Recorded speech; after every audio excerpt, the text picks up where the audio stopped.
Si nos quitan el pan, nos veremos en la obligación de sobrevivir como lo hicieron nuestros abuelos, con el maíz fermentado en la sangre de los héroes. Buenos días a todos y todas. El día de hoy tenemos el conversatorio Estabilidad Laboral Reforzada en la UPN. Este conversatorio hace parte de las apuestas que queremos ir generando de manera intersindical entre ASP-UPN, Sintra-UPN y Sintra-UNAL. Desde la Comisión de Reclamos le damos la bienvenida a todos ustedes. El día de hoy tenemos dos invitados especiales. Mauricio Torres, maestro de la Universidad Nacional de Colombia, vinculado al trabajo con organizaciones sociales desde el campo de la salud pública. Y Andrés Rodríguez, abogado y filósofo, litigante en Derecho Laboral, vinculado al trabajo con organizaciones sociales y consultor del Ministerio de Vivienda. La idea es que vamos a tener un primer momento donde vamos a conversar alrededor de lo que es la estabilidad laboral reforzada y eso que implica en perspectiva también sindical, y el otro es un momento de preguntas.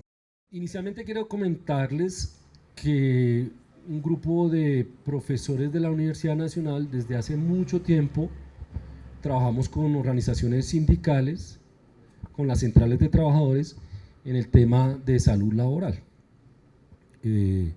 Hicimos una apuesta para ayudar a configurar estructuras sindicales en el tema de salud laboral, bajo el entendido de que el tema de la protección de la salud de los trabajadores y las trabajadoras debe ser un elemento central en la agenda sindical, y que eso demanda estructura, recursos humanos y recursos financieros por parte del movimiento sindical. Durante más de 3 décadas que hemos trabajado en eso, los progresos han sido muy limitados, supremamente limitados. Con excepción de algunas organizaciones sindicales, los avances son muy limitados. Aquí en el país nosotros tenemos unos referentes importantes de organizaciones sindicales que han colocado el tema de la salud laboral como un tema central en su agenda sindical. El caso tal vez más renombrado es el de la USO, la Unión Sindical Obrera, que tiene una estructura nacional muy importante y que convencionalmente tiene ese punto en un capítulo de su convención. Eso es muy fuerte. Ellos han logrado recursos de la empresa para formar gente, todos sus cuadros sindicales en materia de salud laboral, han concedido recursos para investigación.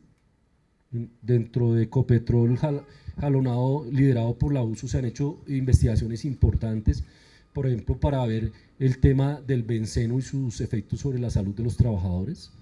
Incluso con equipos internacionales se hizo. Ellos lograron traer algunos investigadores cubanos para hacer la investigación. Sintralecol en un momento dado también lo tuvo, el sindicato del sector eléctrico, con una problemática muy seria de una alta accidentalidad con graves consecuencias para los trabajadores y con mucha mortalidad. Entonces ellos crearon una estructura en ese sentido, una secretaría, y bueno, son casos excepcionales, pero realmente en eso hay una enorme limitación. Las centrales de trabajadores tienen secretarías, pero no son secretarías fundamentales, no tienen recursos, y lo que pueden hacer es supremamente limitado. Entonces ahí tenemos un reto muy grande. Si uno mira experiencias internacionales, hay centrales de trabajadores que han puesto mucho esfuerzo en eso. Uno, por ejemplo, es el caso de Comisiones Obreras en España. Comisiones Obreras tiene un instituto sindical de trabajo y ambiente, que es el ISTAS, que es un instituto que es una referencia internacional muy importante y que tiene un nivel de producción grandísimo, grandísimo, en términos de material educativo y en procesos de investigación. Ustedes pueden entrar a la página web de Listas y encontrarse un mundo ahí increíble de lo que produce ese sindicato. En algunos otros países también existen sindicatos, institutos de ese tipo. El caso de Brasil, donde la CUT creó también una instancia sindical en ese sentido, que logró financiamiento del Ministerio del Trabajo y que es un referente importante para lo que sucede en materia de salud laboral en Brasil.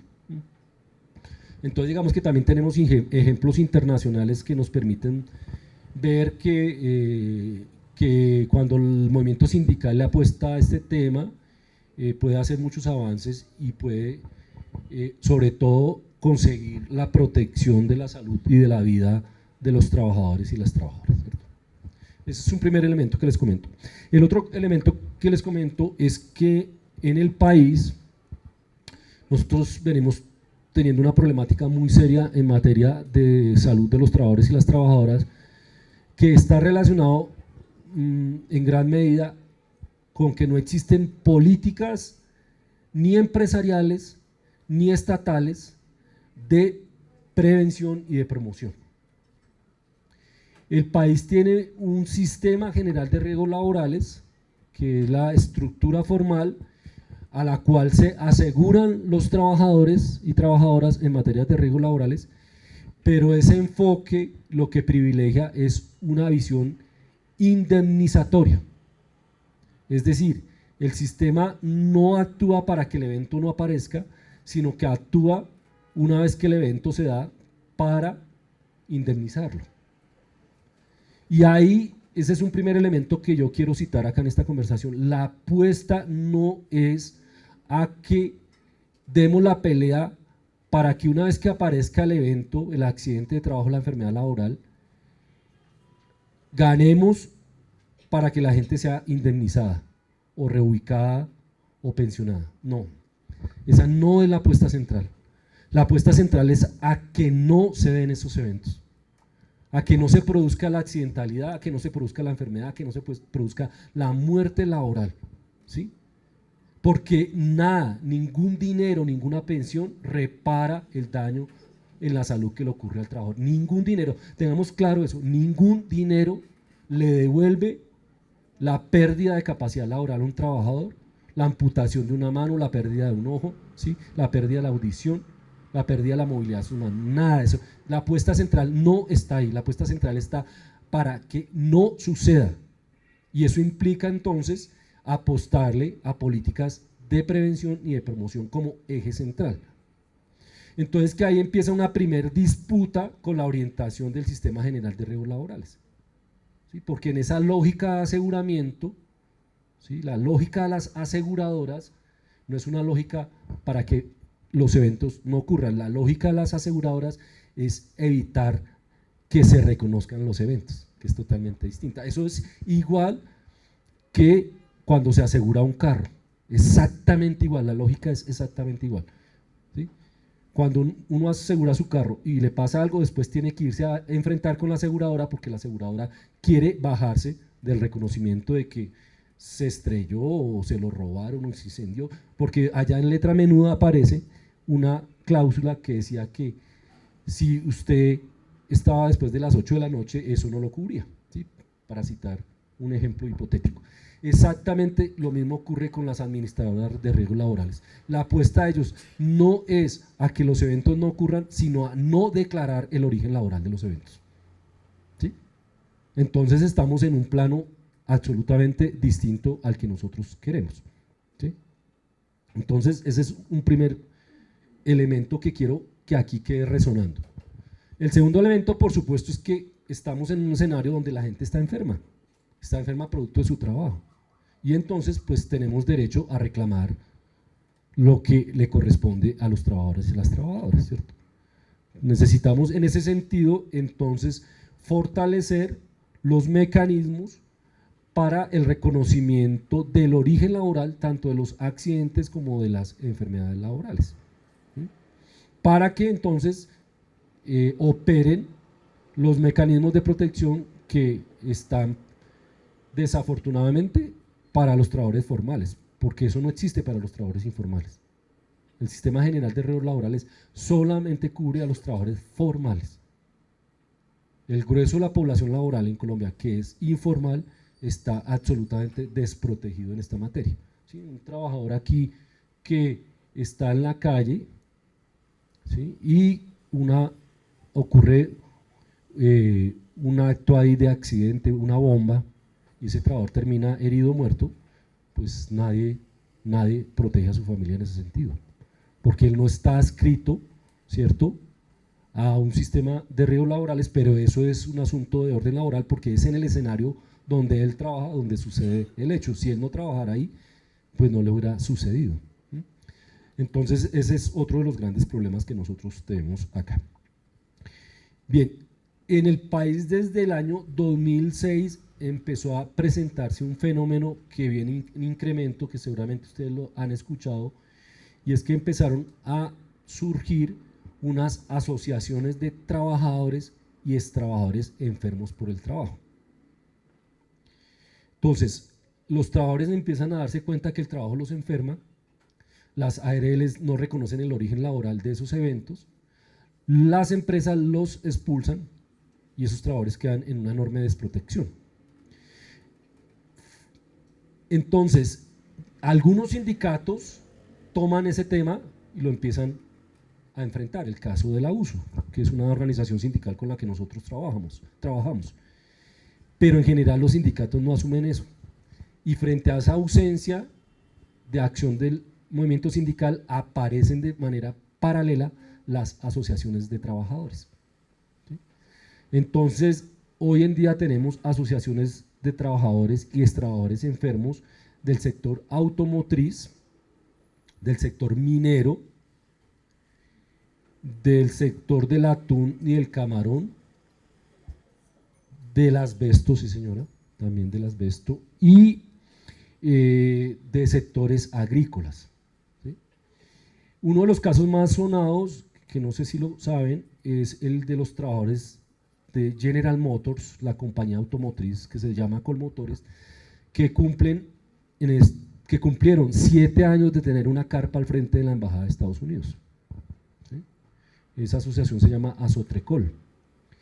Esos trabajadores que eran técnicos automotrices y muchos eran soldadores automotrices que entraron a la empresa muy jóvenes, entraron a través de pasantías del SENA y luego fueron contratados por la empresa.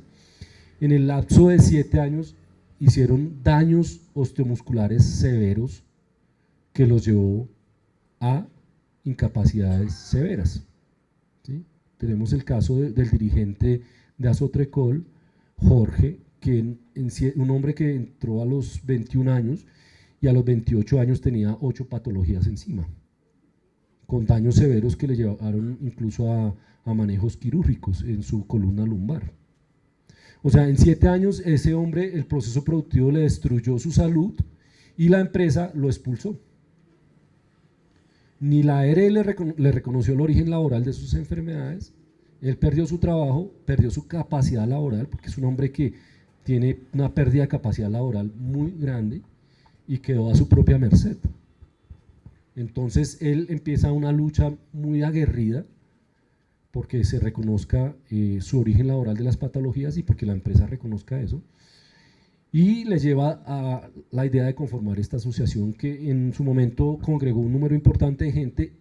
A partir de su lucha lograron que se reintegraran muchos de ellos y se reubicaran, pero el problema no se ha resuelto completamente y en particular algunos de los dirigentes que se radicalizaron, eso no ha sido resuelto. Y así sucede con otros grupos de trabajadores. Y la situación cada vez se hace más extensiva. Pareciera que los trabajadores hoy se están dando cuenta de ese hecho y empiezan a tomar conciencia de que por un lado el trabajo los enferma y que por otro lado, pues una vez que están enfermos no se puede aceptar que simplemente las empresas los retiren, ¿sí? Así de simple, y que no pase nada. Entonces empieza a ganarse conciencia en eso. Ahora, ahí hay un litigio muy importante que se empieza a dar. que tiene dos fases, un litigio dentro del sistema general de salud y de riesgos laborales que compromete a las empresas, a las EPS, a las ARLs, a las juntas de calificación regional y nacional, que determinan el origen del evento, si es común o laboral, y determinan la pérdida de capacidad laboral, cuánto perdió de capacidad laboral el trabajador, que eso es muy clave, porque si el origen es laboral, es tratado de manera muy distinta a si se declara de origen común, y dependiendo también de la declaración de la pérdida de capacidad laboral, ese trabajador puede recibir o una indemnización o irse a pensión en condiciones definidas. Entonces ahí hay un litigio muy fuerte. En general lo que puedo decir es que a los trabajadores les va mal ahí. Les va mal ahí porque no se declara el origen laboral de los eventos y los porcentajes de pérdida de capacidad laboral que se definen son bajos. Entonces, en la segunda instancia, a la que pasan los trabajadores y trabajadoras es al sistema judicial, a emprender demandas que involucran a jueces y juezas, donde también se puede demandar tanto el origen como la pérdida de capacidad laboral. Ayer hablando con una abogada que litiga en esa materia, y yo le preguntaba, bueno, ¿y cuál es el balance de esto frente al sistema judicial? La conclusión de ella es que el sistema judicial no favorece tampoco a los trabajadores. Y ahí el gran problema es que los jueces no saben del asunto, los jueces y las juezas no saben del asunto, y en toda esta ruta, tanto el sistema de salud como el sistema judicial, el trabajador y la trabajadora están en una condición absolutamente vulnerable, exactamente, enfrentada con pools de técnicos de las EPS, de las ARLs, de las juntas regionales de la empresa, que ponen a su disposición equipos técnicos de abogados, médicos, terapeutas, ¿sí?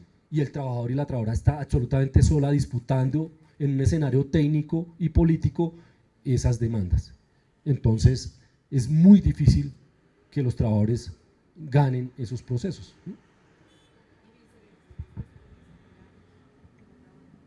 Claro, está, digamos, la otra cara de lo que le sucede al trabajador cuando se empieza a incapacitar y que dentro de la empresa entonces se empieza a tener problemas, ¿cierto? En esto que les cuento de las asociaciones hay experiencias muy interesantes, supremamente interesantes. Yo las estoy estudiando, o sea, estoy haciendo un trabajo pues coordinado con ellos y estoy haciendo mi tesis doctoral sobre ese tema. Y lo que me he encontrado es que esas asociaciones, dada esa situación, a los trabajadores y las trabajadoras les ha tocado volverse unos expertos en patología laboral y en derecho laboral. Y lo han hecho, es impresionante.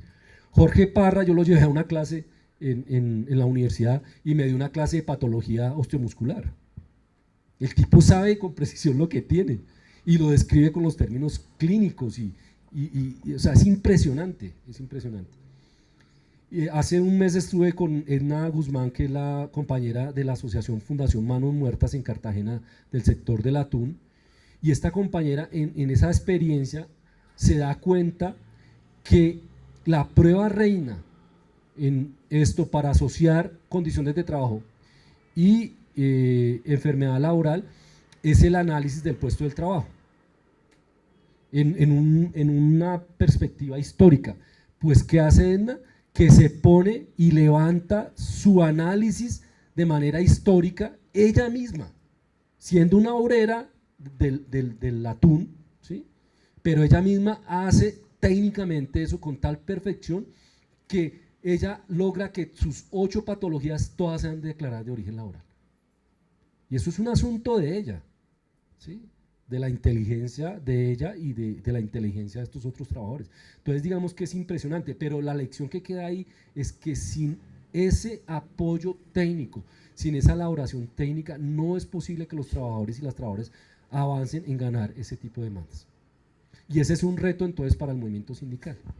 Eso demanda que haya una estructura desde el movimiento sindical que se ponga a disposición de los trabajadores y las trabajadoras para que analice cada uno de los casos.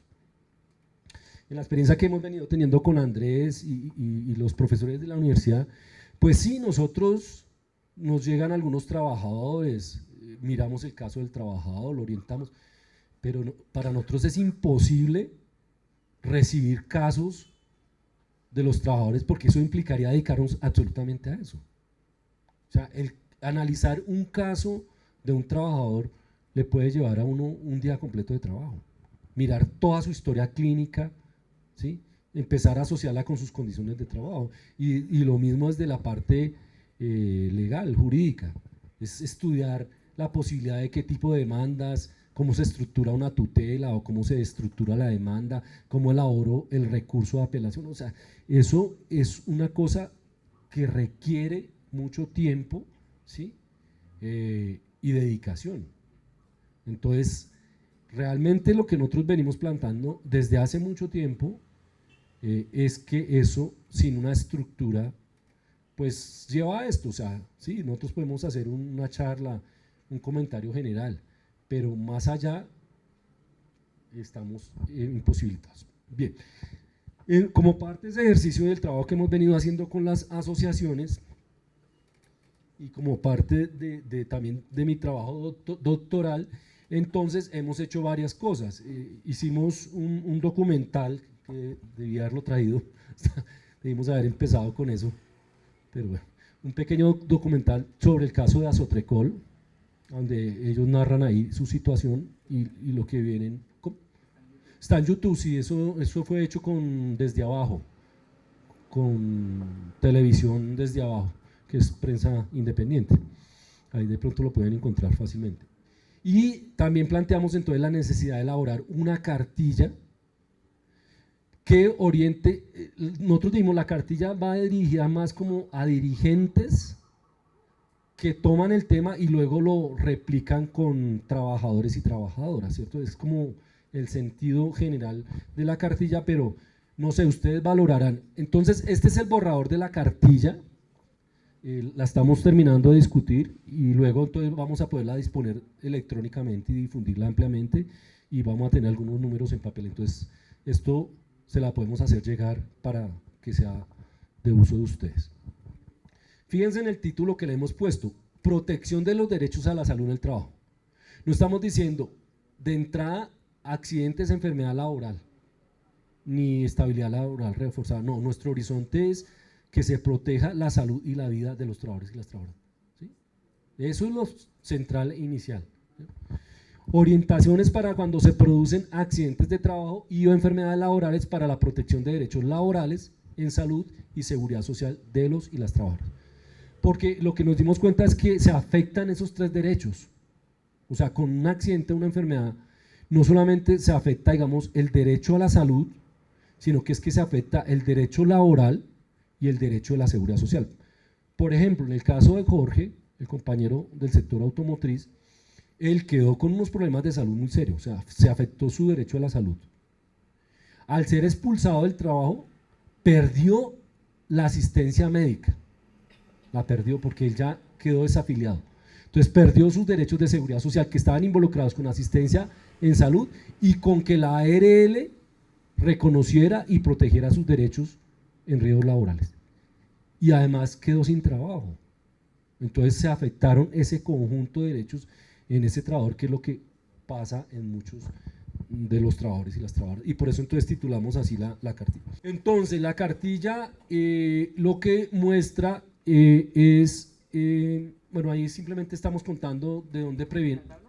No, ese es un glosario para ubicar a la gente porque ahí hay muchos términos, ¿sí? ARL, CPS, sistema de gestión y seguridad en el trabajo.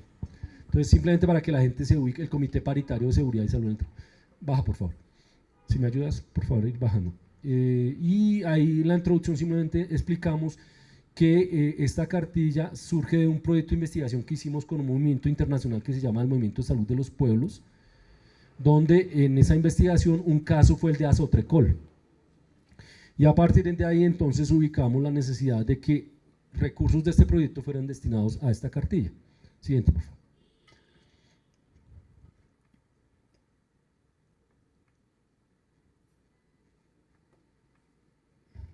Bien, entonces el porqué de esta cartilla, que es un poco lo que les he dicho, Estamos relatando ahí la situación que viven los trabajadores y trabajadoras en Colombia, un desconocimiento de sus problemas de salud en el trabajo, una negación por parte de las ARLs y las juntas de calificación, lo que se han llamado unos itinerarios burocráticos, donde los trabajadores tienen que transitar entre la empresa, la EPS, la ARL, las juntas de calificación y el sistema judicial, con absoluta vulnerabilidad y total sufrimiento.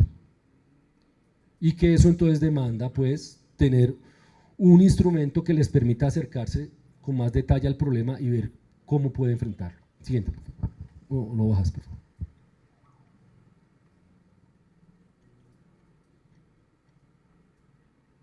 Bien, entonces aquí, ¿qué son los riesgos laborales? Partimos de eso, ¿cierto? Los riesgos laborales básicamente se refieren a las condiciones de salud que se vinculan con las condiciones de trabajo. O sea, el término genérico de riesgos laborales se refiere a condiciones en el ambiente de trabajo que pueden afectar la salud de los trabajadores y que se expresan de manera concreta en accidentes de trabajo, enfermedad laboral, discapacidad y muerte laboral. Entonces la legislación colombiana tiene un soporte y establece claramente qué es una enfermedad laboral, qué es un accidente de trabajo. La legislación colombiana es muy restrictiva en las maneras como entiende la enfermedad laboral y el accidente de trabajo. ¿Sí? Es muy restrictivo, no es una visión amplia, sino más bien restricta, porque cada vez lo que quiere es cerrar al máximo la posibilidad de declaración de esos eventos de origen laboral. ¿Sigues bajando, por favor? ¿De quién es la responsabilidad de los riesgos laborales? Eso es importante. Entonces, la responsabilidad central frente a este tema es de los empresarios, de los patrones, porque ellos son las que colocan las condiciones en que los trabajadores laboran. Por eso es que el pago de los riesgos laborales lo hace el patrono o el empresario solamente, bajo ese concepto de que quien coloca el riesgo es el patrón o el empresario. Entonces la responsabilidad central radica en el patrón o en el empresario. Asunto que en el país se ha ido diluyendo con el sistema general de riesgos laborales y con la aparición de las administradoras de riesgos laborales, que de alguna manera sustrajeron esa responsabilidad de los empresarios, pero además la diluyeron, porque al sustraerla tampoco la acogieron ellos. Entonces eso es importante tenerlo en cuenta. La responsabilidad central está en el empresario. De hecho, hay una, ¿cómo se dice, Andrés? Un recurso jurídico que los trabajadores utilizan, que es la culpa patronal. Es decir, en tanto el trabajador le ocurra algo, independientemente de que el trabajador esté asegurado y que el sistema de riesgos laborales lo proteja, puede operar adicionalmente un recurso de culpa patronal para que operen otros mecanismos de protección por parte del patrón directamente, ¿sí? En cosas severas, ¿sí? Entonces esa figura es una figura que se utiliza jurídicamente. Bien, y digamos que aparece una cadena de responsables. Claro, después de los empresarios está el Estado, porque el Estado es el responsable de vigilar, de inspeccionar, vigilar y controlar en materia de seguridad y salud en el trabajo, en cabeza del Ministerio del Trabajo, ¿sí? Quien vigila a las empresas, quien vigila a las ARLs, quien vigila a las juntas de calificación, es el Ministerio de Trabajo como autoridad laboral en el país, encargado de materia de seguridad y salud en el trabajo. Luego están las ARL, luego están las juntas de calificación, pero también entran en el juego las EPS y los fondos de pensiones, también entran ahí. Porque cuando los eventos son declarados de origen común, les opera la responsabilidad a las EPS, y si implica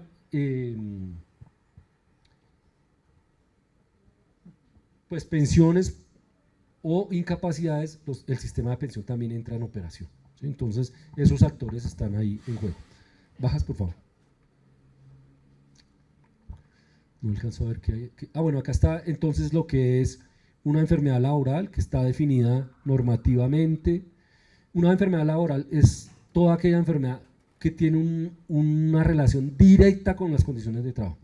Yo tengo que demostrar la relación directa. Si no la demuestro, no se declara enfermedad laboral, que es parte de los problemas que tenemos. Me estaba contando ahorita Andrés el problema que tienen conductores de Transmilenio que están trabajando horarios súper extendidos, 17 horas, imagínense cómo no van a ocurrir accidentes, pues un trabajador laborando 17 horas y manipulando, pues sentado permanentemente y manipulando el timón, y tienen el síndrome del túnel del carpo, y les están diciendo que eso no es síndrome del túnel del carpo. Entonces, digamos, un equipo técnico tiene que entrar a colaborarle a esos trabajadores para tener una prueba para llevar a las juntas o al sistema judicial para decir, mire, es que este trabajador hace movimientos de su muñeca en estos ángulos durante tantas horas, y ahí yo demuestro la asociación directa entre condiciones de trabajo y patología. El trabajador de Transmilenio no puede hacer eso, hombre, no lo puede hacer, a no ser que, bueno, suceda como estos trabajadores, que se le mete a estudiar el tema, ¿sí? Y luego puede ser que consigue eso, ¿cierto? Pero eso son excepciones, desafortunadamente, ¿sí? Entonces, así está concebido la enfermedad laboral normativamente a través de la ley 562.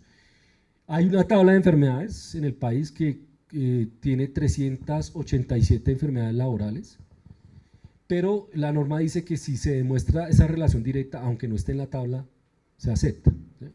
Es muy difícil, es muy difícil. Las mujeres, por ejemplo, las trabajadoras que tienen problemas lumbares bajos, es muy poco probable que le determinen origen laboral, porque entonces dicen, esa persona tiene labores también en la casa, ha tenido embarazos, y esos son factores que también hacen daño sobre la columna lumbar baja.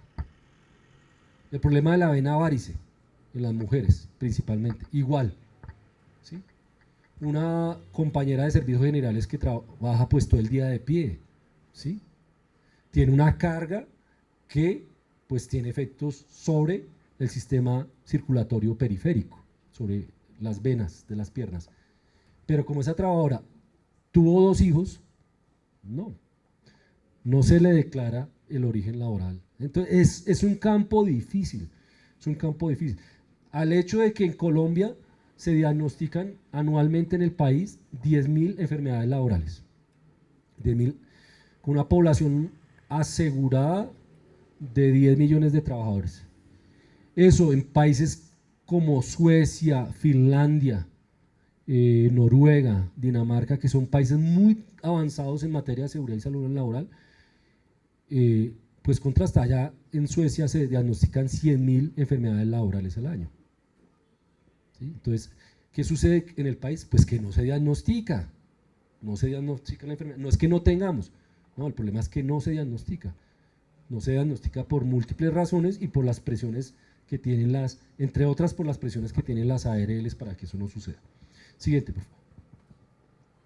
También se define que es un accidente de trabajo. Hay ahí muchas especificidades de lo que es un accidente. Se habla de con causa o con ocasión, bien por la tarea directa que yo hago o por unas circunstancias presentes en el ambiente de trabajo. Y hay una serie de restricciones específicas. Por ejemplo, si usted se mueve de la casa al trabajo y del trabajo a la casa en su propio vehículo, por su propio medio, y sucede algo, no es un accidente de trabajo en Colombia. En otros países eso es un accidente de trabajo, en Colombia no, ¿sí?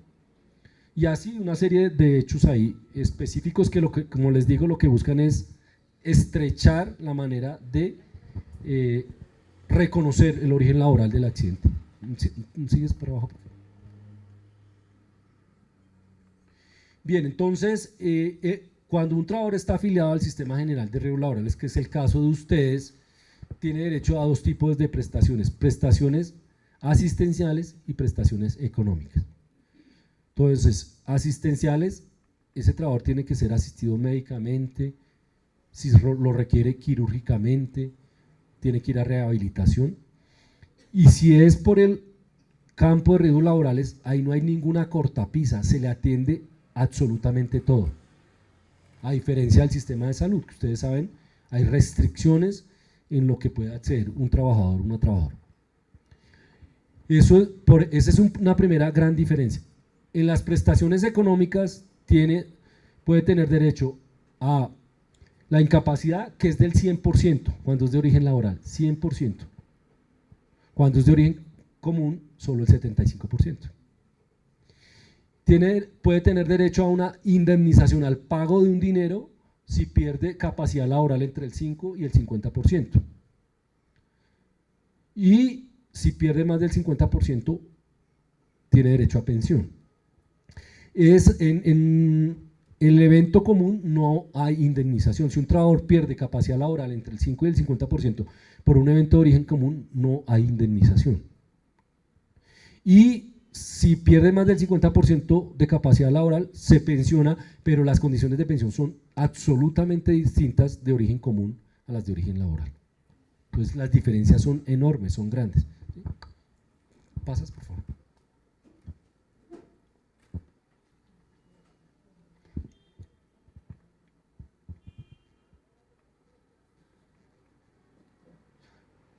Bien, ahí hay unos términos. Aquí en el país existe pensión de alto riesgo. Hay algunos grupos de trabajadores que se pensionan más rápidamente por el tipo de trabajo que tienen. Un ejemplo, las personas que trabajan en radiología, los técnicos de radiología, de rayos X.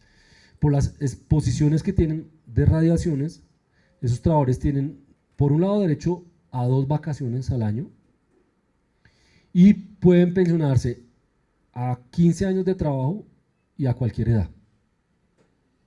Igual los mineros tienen esos derechos. ¿Por qué razón? Porque si esos trabajadores se exponen más, es más probable que terminen enfermos. Entonces ese es un mecanismo de protección. ¿Eso qué implica? Que el empresario tiene que pagar más dinero en la cotización para poder tener ese volumen de dinero suficiente para pensionarlo más temprano, ¿cierto? Y la pugna ahí ha sido en quiénes entran y quiénes no, qué grupos laborales entran y quiénes no. Y en el fondo, pues los empresarios quieren eliminar eso, por supuesto, la pensión de alto riesgo. Bien, esto es clave, el proceso de determinación del origen de una enfermedad o un accidente. Como les digo, una enfermedad o un accidente puede ser de origen común o de origen laboral. Entonces ahí está el quid del asunto, que es muy importante, muy importante.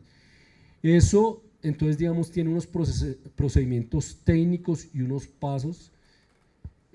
La primera persona que intuye que puede ser de origen laboral es el médico de la IPS o la médica de la IPS. Y a partir de ahí se desencadena la ruta que debe seguir el trabajador. Si el médico o la médica de la IPS no piensa eso, nunca se desencadena la ruta. A no ser que el trabajador o la trabajadora lo asocie y empiece a ser insistente. Y empieza a demandar que sea llevado a la Junta de Salud Laboral de la EPS. Porque una vez que se plantea que puede ser de origen laboral, pasa un equipo técnico de la EPS y ese equipo técnico, que es interdisciplinario, define si es común o si es laboral. Si ese equipo técnico dice que es de origen laboral, le pasa el caso a la ARL, porque ya no es potestad de la EPS. La EPS solamente maneja casos de origen común. Las ARL manejan casos de origen laboral. Entonces la ARL vuelve y hace otro estudio. Si ellos consideran que no es de origen laboral sino común, se lo devuelven a la EPS y empieza el rifirrafe entre EPS y ARLs. ¿Quién resuelve eso? Las juntas de calificación. En una primera instancia la regional y en una última instancia la nacional. En general, en esos escenarios no les va bien a los trabajadores. Les queda acudir al sistema judicial, llevar el caso al sistema judicial. Pero entonces, ¿ahí qué se requiere? Se requiere que el trabajador tenga pruebas. Entonces aquí hay una orientación que empezamos a darnos cuenta, y es que los trabajadores tienen que acopiar las cosas que le va pasando durante su vida laboral. Tiene que tener copia del examen médico de ingreso. Tiene que tener copia de los exámenes que le hicieron cuando fue al médico. Tiene que tener copia si hicieron mediciones ambientales en su sitio de trabajo, un estudio de puesto de trabajo, tiene que tener eso. Porque eso es lo que le facilita, le va a poder permitir luego dar un pleito adecuadamente para ganarse el pleito. Sin eso es muy difícil, ¿cierto? Y hay, como les digo, la prueba reina, al parecer, según lo que hemos ya conversado, es lo que llaman el análisis de puesto de trabajo. Resulta que el análisis de puesto de trabajo o lo hace la empresa o lo hace la ARL. Juez y parte en el asunto. O sea, es muy difícil entonces que ese análisis de puesto de trabajo pues le aporte al trabajador o a la trabajadora. La norma dice que el análisis de puesto de trabajo debe ser hecha con el trabajador y aprobada por el trabajador. Pero por ejemplo, en Colmotores, ¿qué hacían? Lo hacían cuando el trabajador no estaba. Y decían, no, es que nosotros vinimos 2 veces, 3 veces y el trabajador nunca estuvo. Entonces son cosas que hay que ir aprendiendo porque juegan un papel muy clave.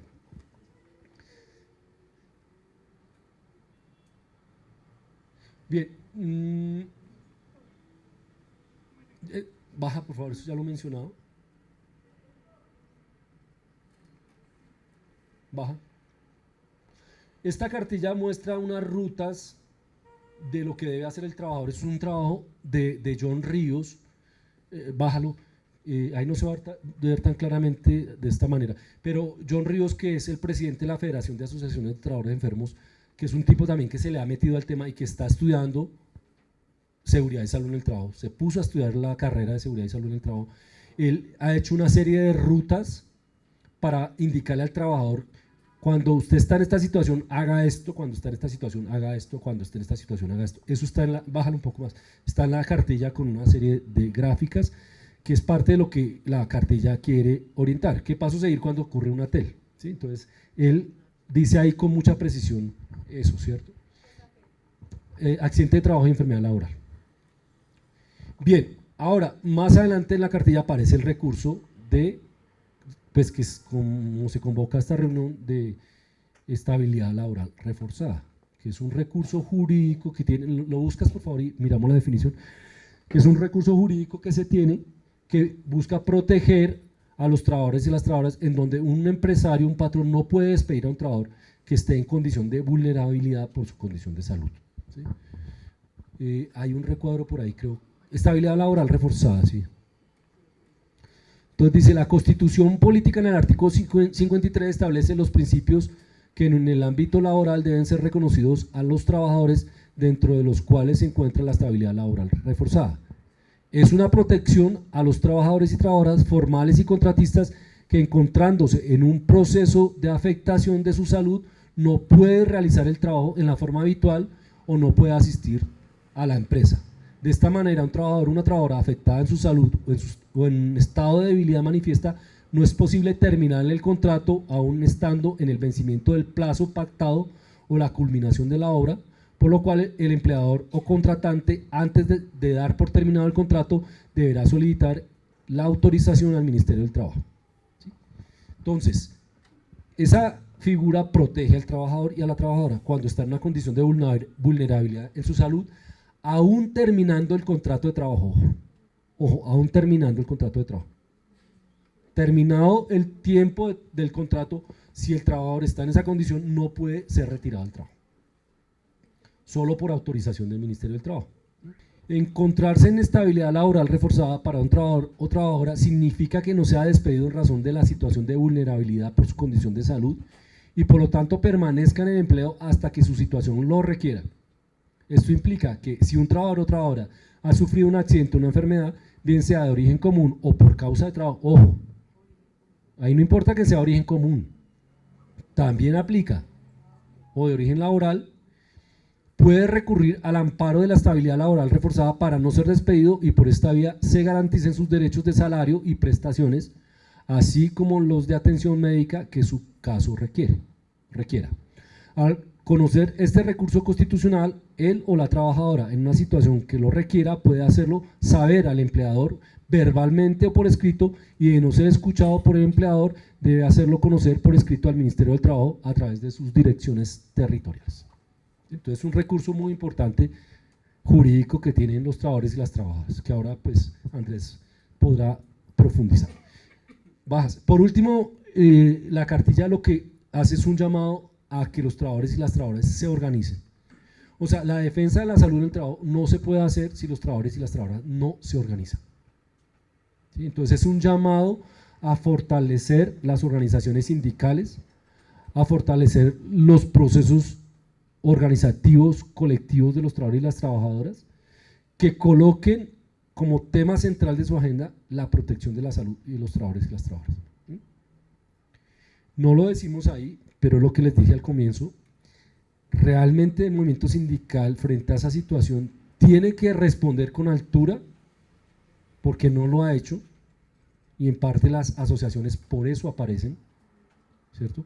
Y segundo, demanda que los sindicatos dispongan recursos para generar estructuras, para tener gente al frente de eso, para que haya capacidad técnica para apoyar a los trabajadores y trabajadoras en estos procesos, y que los trabajadores y las trabajadoras no queden solos, ¿sí?, enfrentados a esos pulpos empresariales que terminan destruyendo a los trabajadores y las trabajadoras y dejándolos en desamparo. Es como lo que podría comentar de manera general. Autorización del Ministerio de Trabajo, del Inspector de Trabajo, previa para retirar a la persona. Y si llega a haber un caso de discriminación, pues para eso el trabajador tiene la opción después de demandar, y en sede judicial se establecerá que había sido despedido con un criterio discriminatorio.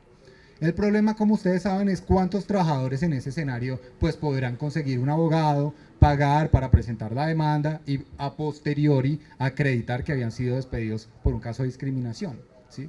Es muy difícil. Entonces digamos que a partir de este trabajo y de las experiencias con distintos compañeros nos hemos cruzado con mucha gente, abogados laborales que trabajan por este tema independientemente, como abogados litigantes, gente como John Ríos que está en federaciones o asociaciones, dirigentes sindicales que están empezando a empaparse del asunto, y a partir de, digamos, incluso, por ejemplo en Centrametal, orientan a gente que no tiene nada que ver con ese sindicato de industria, pero ante la indefensión tan grande están, digamos que asumiendo la tarea de brindarle una asesoría a la gente.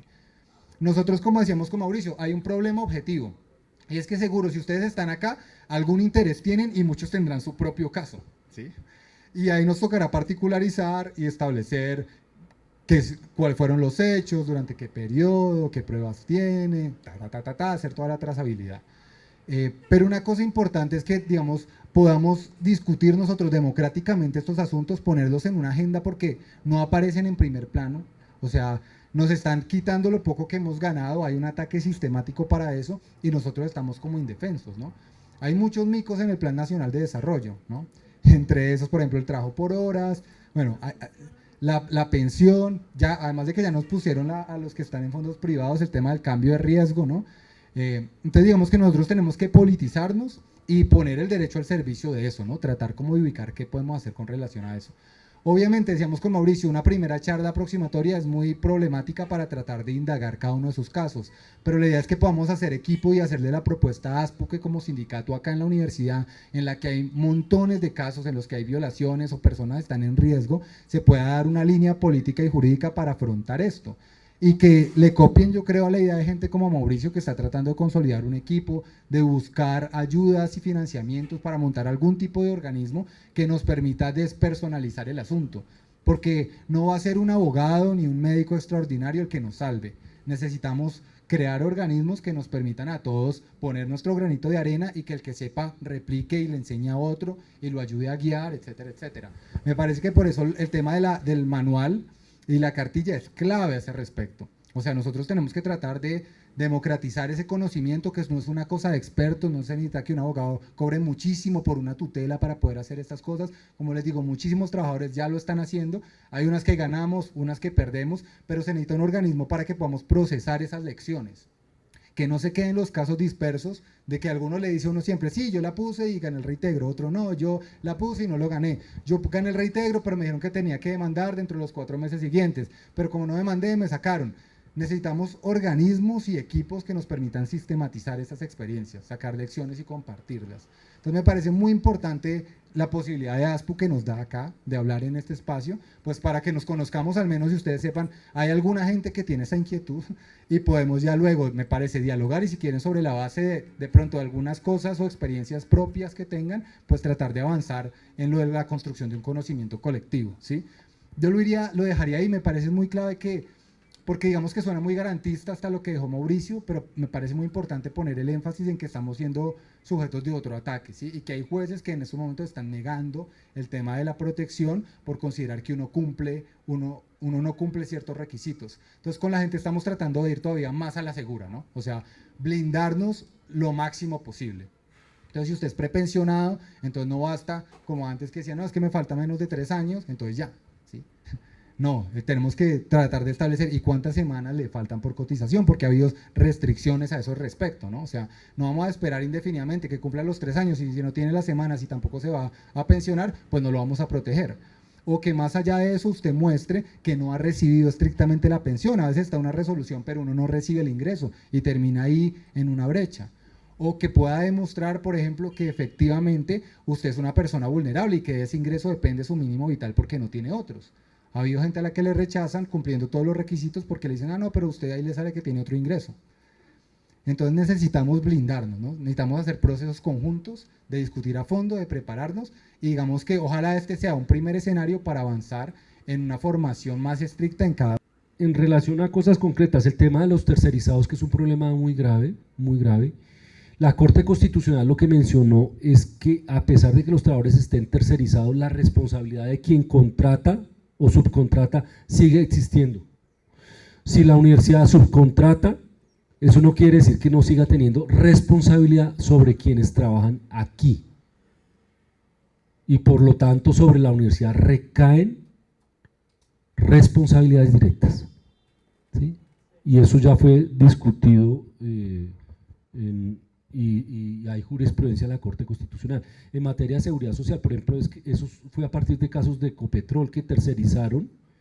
Esos trabajadores tercerizados les ocurrieron cosas, accidentes graves, y luego la justicia, y a partir de la visión de la Corte, entonces hubo una figura de responsabilidad, ahora olvido el nombre, pero digamos, Ecopetrol no se baja de sus responsabilidades por tercerizar y sobre ella cae responsabilidades directas.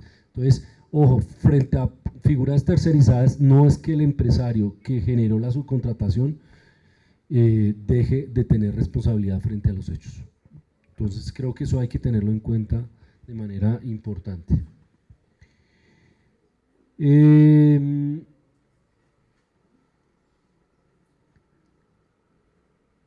Cuando un trabajador ejecuta una tarea que no es de competencia directa, pero que fue indicada por un jefe inmediato y le sucede algo, eso configura un hecho de origen laboral. ¿Sí? Lo que mencionaba la compañera, está incapacitado, le ordena que venga a trabajar, ¿sí? Y ocurre algo, eso configura una responsabilidad y un hecho directo laboral, porque el trabajador vino por indicación directa de su jefe inmediato, ¿sí? Entonces, eso digamos que es un elemento probatorio importante para establecer la relación con las condiciones laborales. ¿Sí? Aunque digamos la persona tuviera incapacidad y se supone que no debería estar, fue ordenado por su jefe inmediato a que viniera porque tenía que cumplir unas tareas, ¿cierto? Eso, por ejemplo, en accidentes de trabajo está configurado. Si un jefe le dice a una persona de servicios generales, vaya y me paga el servicio público mío allá al banco del frente, que no tiene nada que ver con la tarea, y en eso la atropella un bus, eso configura un accidente laboral, porque ella fue allá porque fue una orden directa de su jefe, para ejemplificar mejor esa situación. ¿Bien?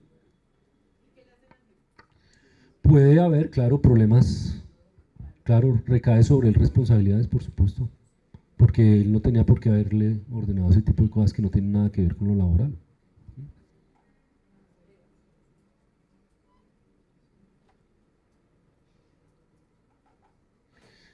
Pues aquí hay una pregunta: ¿cómo fortalecer los sindicatos? Los sindicatos tienen que reinventarse e innovarse. Yo creo que en eso está exigido la organización sindical. La organización sindical tiene que ver cómo vincula los trabajadores tercerizados. Eso es fundamental. La uso hoy, dentro de su pliego convencional, mete puntos de los trabajadores tercerizados. En la convención colectiva de la uso se discute la situación de trabajadores tercerizados y hay puntos para los trabajadores tercerizados. Y eso hace que los trabajadores tercerizados crean en la organización sindical y la terminen fortaleciendo. Entonces eso implica una renovación y una innovación del movimiento sindical en un contexto laboral donde hoy lo formal, lo estable ha desaparecido y ha pasado a formas flexibilizadas y tercerizadas. Y por último, el tema de pensiones, así como estamos amenazados frente a que desaparezca la estabilidad laboral reforzada, el tema de pensiones cada vez va a estar peor, van a incrementarse las semanas de cotización, el monto de cotización, la edad, ¿sí? Y el peor escenario es que quieren acabar con pensiones, el régimen de prima media escalonada, que es realmente el régimen de solidaridad. Lo otro es una cuenta de ahorro personal, eso la gente tiene que entenderlo. Ahí no opera ningún mecanismo de solidaridad, y es yo con yo.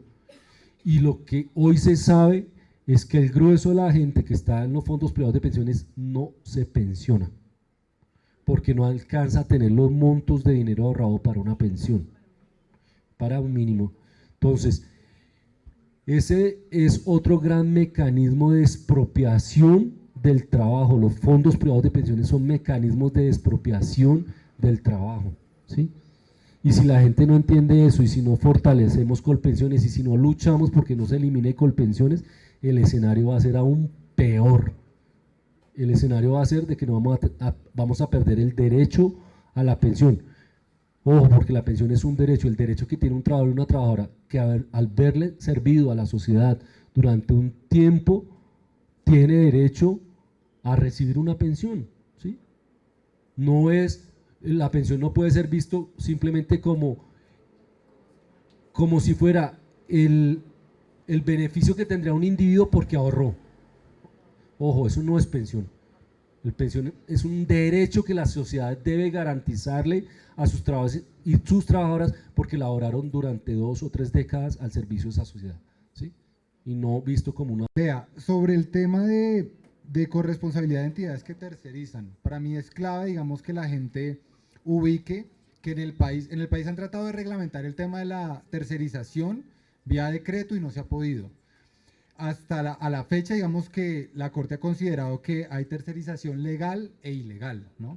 Entonces, un primer elemento, porque digamos que la tercerización en principio es legal en el país, pero puede generar en una actividad ilegal. Entonces, un primer elemento es que la gente ubique si estos trabajadores están desempeñando, por ejemplo, actividades misionales de las distintas instituciones, que en eso hemos tenido un retroceso muy grande, ¿no? Porque le dicen a uno los de servicios generales, pues no son trabajadores misionales, porque eso es una institución de educación. Pero yo les pregunto, ¿puede funcionar esta institución sin la gente de servicios generales? ¿Cuánto duraría un colegio, una universidad, sin la gente que nos ayuda con el aseo? Entonces, parte de la lucha política es ganar esa conciencia y que el sindicato luche por esos trabajadores que están desmejorados y que terminan en realidad cumpliendo funciones misionales y en el caso que expones, peor, cumpliendo órdenes de una persona que está acá. Que también es trágico porque a veces cuando va a la ARL, después de un accidente, le preguntan, ¿y quién le ordenó hacer eso? No, fulano de tal. Ah, fulano de tal no es su jefe, ¿sí? Yo no sé usted por qué le está haciendo caso a un tercero que no tiene nada que ver, él no es patrón suyo. Entonces digamos que es muy importante, esto lo digo por lecciones trágicas que nos han pasado con compañeros, entonces es muy importante que la gente se vaya preparando y vayamos ganando como reflejos, porque es que a los trabajadores nos tenemos que preparar para ir desde a la cita médica, ¿sí? A la valoración con el psicólogo, a la cita en la junta, a ir al juzgado, a ir a unos descargos, o sea, tenemos que darnos cuenta que somos sujetos de explotación constante y de opresión, y en ese sentido necesitamos una conciencia que nos permita tener esos reflejos para, digamos, desenvolvernos en situaciones muy diversas. Entonces digo, frente al caso de la tercerización, además de lo que dijo Mauricio, digamos, de corresponsabilidad, incluso si no hay vínculo contractual directo.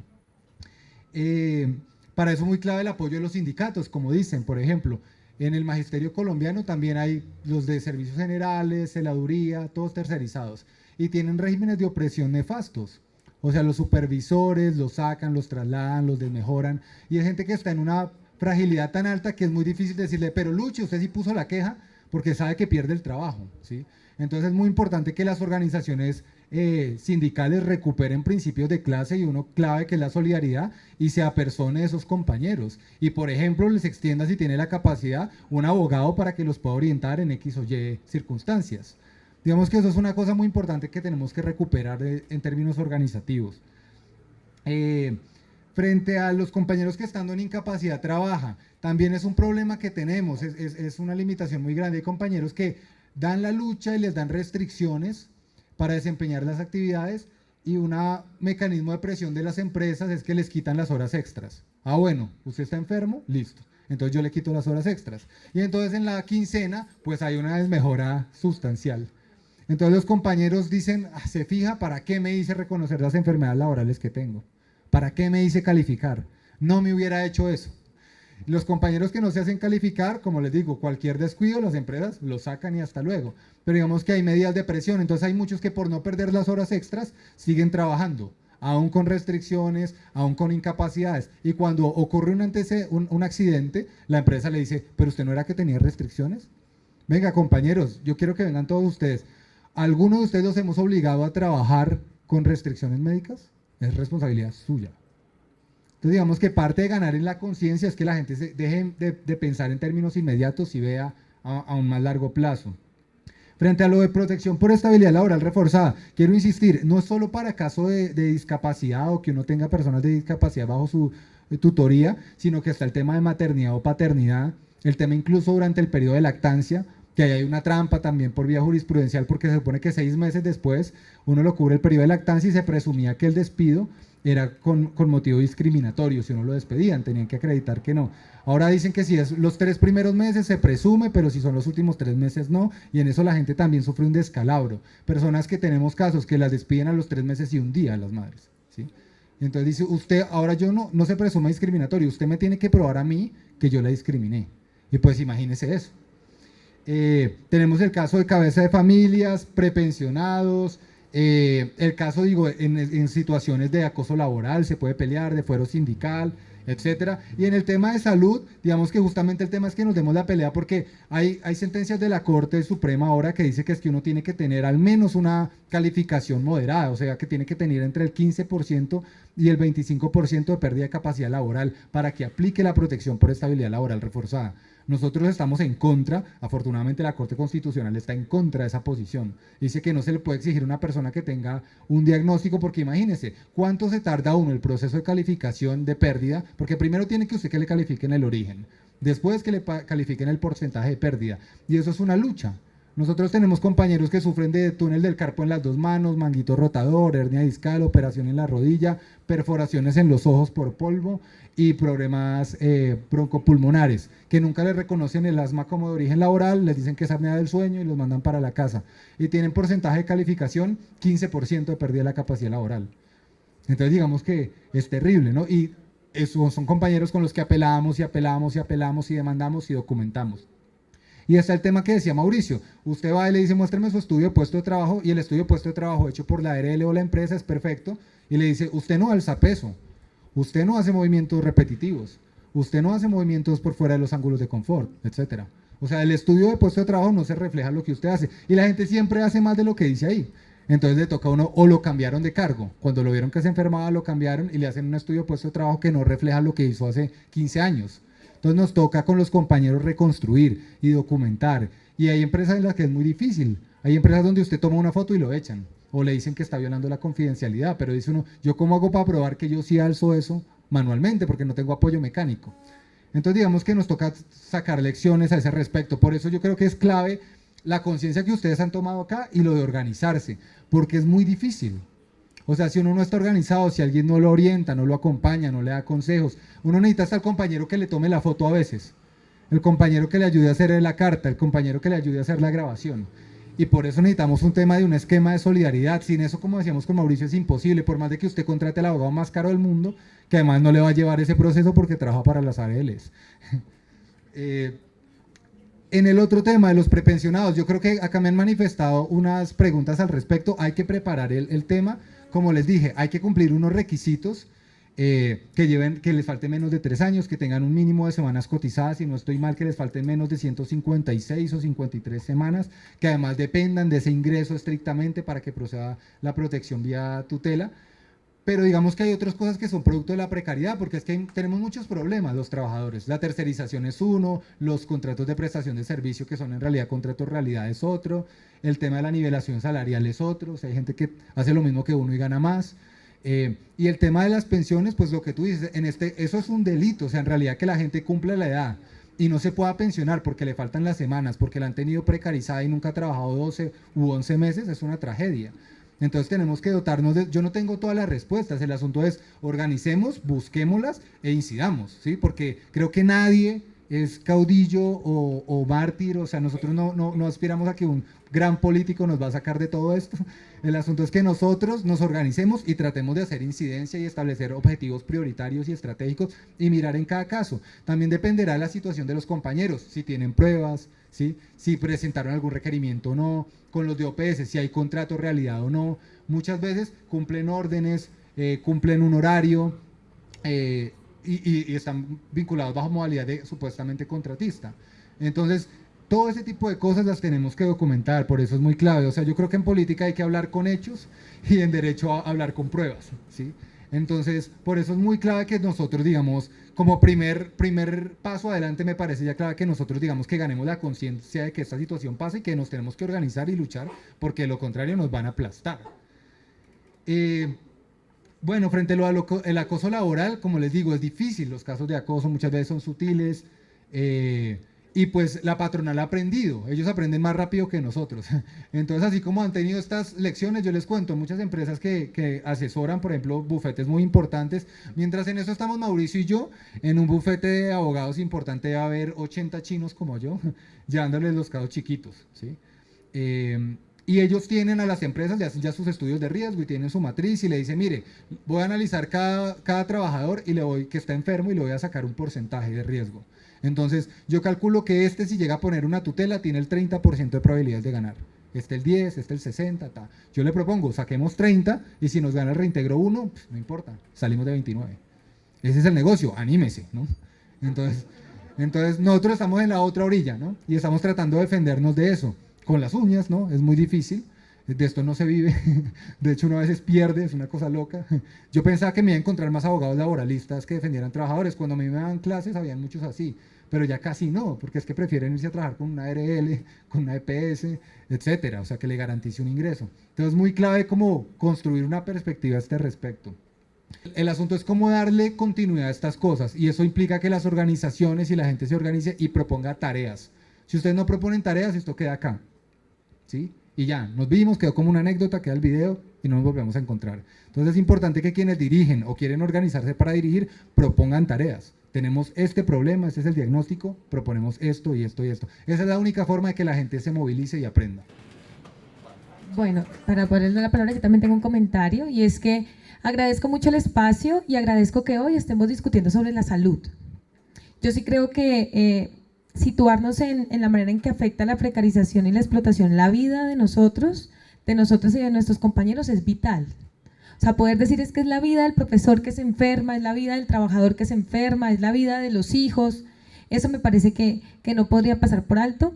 Considero fundamental la invitación que nos hacen, yo le llamaría de ampliación de conciencia para hablar de protección de la salud de trabajadores y trabajadoras, y no quedarnos solamente con estabilidad laboral reforzada. Eso también es una potencia en momentos donde dignificar lo público habría que también ponerlo en tensión en esta universidad pedagógica. Agregaría que me parece muy potente la invitación que nos hacen a democratizar el conocimiento. Yo sí creo que no podemos depender de grandes abogados, Ni siquiera ASPO en este momento tiene asesoría jurídica. Tenemos personas a las que podemos llamar, pero que una asesoría jurídica permanente no la tenemos. Y creo que formarnos y creo que reunirnos desde las diferentes orillas es vital, porque dentro de nosotros hay una cantidad de saberes que circulan que deberíamos poderlos poner allí en conversación. También me parece fundamental el cuidado. Yo creo que desde la Comisión de Reclamos algo que nos ha golpeado muy fuerte es que cuando llegan las compañeras que han puesto la denuncia, que han ganado el acta 01 del Comité de Convivencia, que han logrado que les den sus horas y no las desmejoren, las quiebran emocionalmente. Porque la violencia simbólica es constante. Hay una persecución, hay una manera de denunciar a la profesora, de burlarse, de perseguirla, de acosarla, que es lo innombrable. Y entonces yo sí creo que en una de las conversaciones, específicamente con la profe Lilia, recuerdo que surgió el lugar del cuidado. Y es que si nos vamos a dar estas luchas tenemos que cuidarnos. Porque empiezan a operar los temores, muchas profes llegan temblando a comisión de reclamos. Llegan temblando porque dicen, profe, yo nunca he puesto una queja, mucho menos un reclamo. Y entonces a uno le empieza a generar, porque entonces luego aparecen con alguna incapacidad, y es que el cuerpo reacciona a estas presiones que se van dando alrededor, pero eso no se dice. ¿Sí? Entonces creo que esa invitación me parece vital, y cerraría solamente haciéndoles como una consulta, o por lo menos para visionar algunos caminos, y tiene que ver con el asunto de lo prepensionable. Personalmente, como maestra de esta universidad egresada, y que mis maestras ahora son mis colegas, me preocupa mucho que muchos no se van a pensionar, que las que no se van a pensionar siguen trabajando aquí desmejoradas, que las que se van a pensionar van a tener un salario mínimo, o que cuando les faltan 2 años y 3 años se volvieron un problema para algunos departamentos, porque la evaluación baja, porque entonces empiezan a tener incapacidades, y entonces eso se me vuelve un problema. Y como aquí está el asunto de yo no tengo ningún vínculo con los ocasionales y catedráticos, y no queremos reconocer que hay catedráticos y ocasionales de más de 25 años, pues es gente que están sacando. Y lo quiero poner porque sí me interesa que nos sentemos, porque justamente aquí hay una compañera que quiero mucho, Glorita, que está peleándose que le quedan 6 años porque da la edad, pero no las semanas. Pero cuando tú tienes 4 salarios al mes, al semestre 4 salarios, y estás cotizando junio, julio por el mínimo en algunos casos, pues la gente se está quedando con un salario mínimo. A mí sí me gustaría que cómo uno podría organizarse para empezar a mover el asunto de las pensiones, a estudiarlo, porque de parte de la administración y de la universidad no hay. Y me parece bien que de allí no salga, tendría que salir más de estos lados. ¿Cómo nos sentamos a pensarlo para unas condiciones dignas también de vejez? Porque eso también se nos olvida. Somos hijos del maíz, constructores de surcos y de sueños, y aunque somos un país pequeño, ya contamos con más de 1000 inviernos, 1 millón de manos florecidas.